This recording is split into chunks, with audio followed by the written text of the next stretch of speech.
Bonjour à toutes et à tous. Nous allons parler aujourd'hui dans cette vidéo des purgeurs automatiques qui sont défaillants. Nous avons ici sur un radiateur en fonte un purgeur automatique qui goûte énormément, malgré qu'il est déjà en position fermée complètement. Comme on peut voir ici, il goûte. Donc, il faut remplacer ce petit purgeur ou alors le réparer. Comme on peut voir ici, c'est un purgeur automatique avec la partie automatique qui s'actionne avec un tournevis plat. C'est-à-dire que si on visse cette vis plate à fond, on ferme la fonction purgeur automatique et on le laisse seulement en position manuelle. Dans ce genre de cas, dans ce genre de purgeur, si on enlève cette partie, le purgeur doit rester fermé sans aucune fuite. Nous avons ici une petite fente qui permet d'aller appuyer sur la sphère de manière à ce que le purgeur devienne automatique. Bon, c'est compliqué, je sais.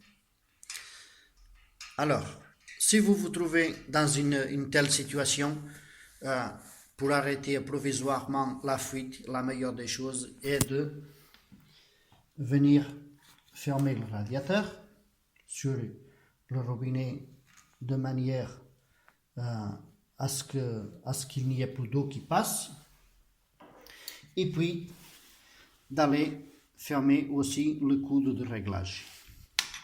Comme on peut voir, on a toujours une goutte. Alors j'ai mis quelque chose en dessous pour récupérer l'eau. Donc ici on dévisse, on accède au coude ou au outil de réglage en enlevant le petit bouchon à l'aide d'une clé à laine. Dans certains cas c'est une clé plate qu'il faut, ici c'est une clé à laine, alors on l'insère dedans, voilà, et on va fermer en comptant le nombre de tours afin de pouvoir remettre le même réglage quand on aura remplacé le purgeur. Donc, un tour, et c'est à peine un tour plus 10% à peu près. Donc, là, on remet le bouchon, malgré que ça va être rapide, hein. Et là, on constate que la goutte s'est quasiment arrêtée.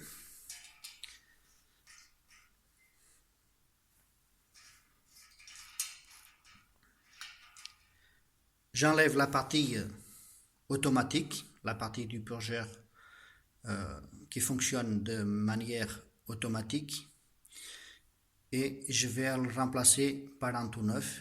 J'en ai des neufs. Je vais le remplacer et ensuite on va démonter cette partie pour voir pourquoi ça coule. Là, j'ai déjà une partie neuve. On peut voir qu'elle n'est pas sale du tout. On regarde dedans, on voit qu'il y a un petit joint torique qui vient faire l'étanchéité entre les deux parties. On s'assure qu'il soit bien dedans. Et puis, on revisse à nouveau notre petit purgeur automatique. Et dans ce cas, on le serre à fond. C'est-à-dire qu'on ouvre la sphère à l'intérieur et c'est la partie automatique qui assure la purge du radiateur. Si jamais on veut purger à la main, il n'y a rien de plus simple. On ouvre un peu jusqu'à ce que l'air sorte. Donc, si on dévisse complètement, bien entendu, ici ce n'est pas le cas, il ne se ferme plus à 100%, mais cette partie est censée rester fermée. Je vous montre comment que c'est fait à l'intérieur.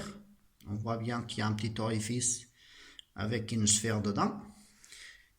Et c'est cette petite partie-là qui est fendue, qui va appuyer sur la sphère et permettre à l'air et à l'eau de passer.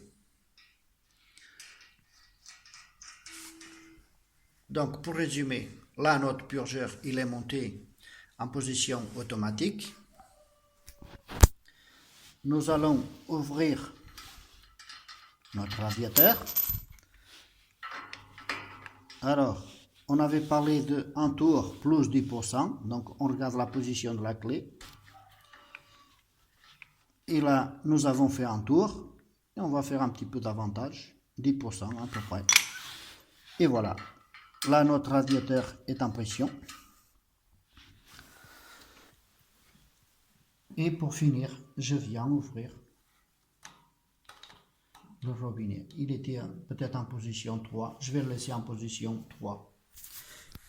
Et à ce stade, on vérifie bien qu'il n'y a pas de fuite sur notre purgeur. Et là, notre radiateur, notre purgeur a été remplacé à l'identique. Pour la partie mécanisme du purgeur, je vais aller démonter celui que j'ai enlevé et on va voir comment il fonctionne.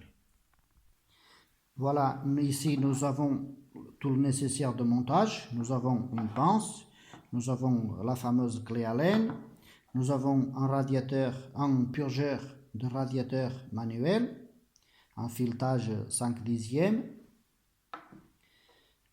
filetage 5/10 pardon, hein. C'est pas du 5/10e, c'est du 5/10.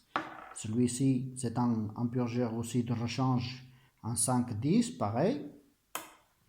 Là c'est la partie du purgeur que je n'ai pas remplacé, c'est la partie qui va sur le radiateur. Et puis ici nous avons le purgeur que j'ai enlevé. Nous avons le purgeur que j'ai enlevé. Nous avons ici le petit joint torique qui vient ici, entre ces deux parties. Et voilà un purgeur complet.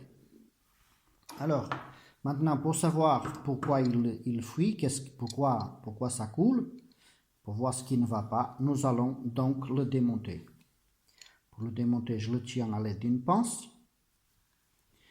Et avec un tournevis plat, je viens dévisser la partie soi-disant automatique. Et voilà. Oh, c'est pas joli ce que je viens de trouver dedans. Hein. C'est pas joli. Normalement, il devrait y avoir des pastilles percées au milieu. Et là, je trouve les pastilles qui sont complètement déchiquetées. Déchiquetées. Je soupçonne ces parties de cette coulée au bouchon. Et puis ça a été déchiqueté à force de visser ou dévisser, je ne sais pas. Dans tous les cas, on peut voir comment que c'est fait en purgeur automatique. Je sais pas, il existe plusieurs modèles, je ne sais pas s'ils fonctionnent tous de la même manière, mais celui-là fonctionne à l'aide sur le principe des joints de plomberie, c'est-à-dire que une fois que le produit qui est dedans, enfin les pastilles qui sont dedans sont humides, ça gonfle et ça empêche l'eau de sortir.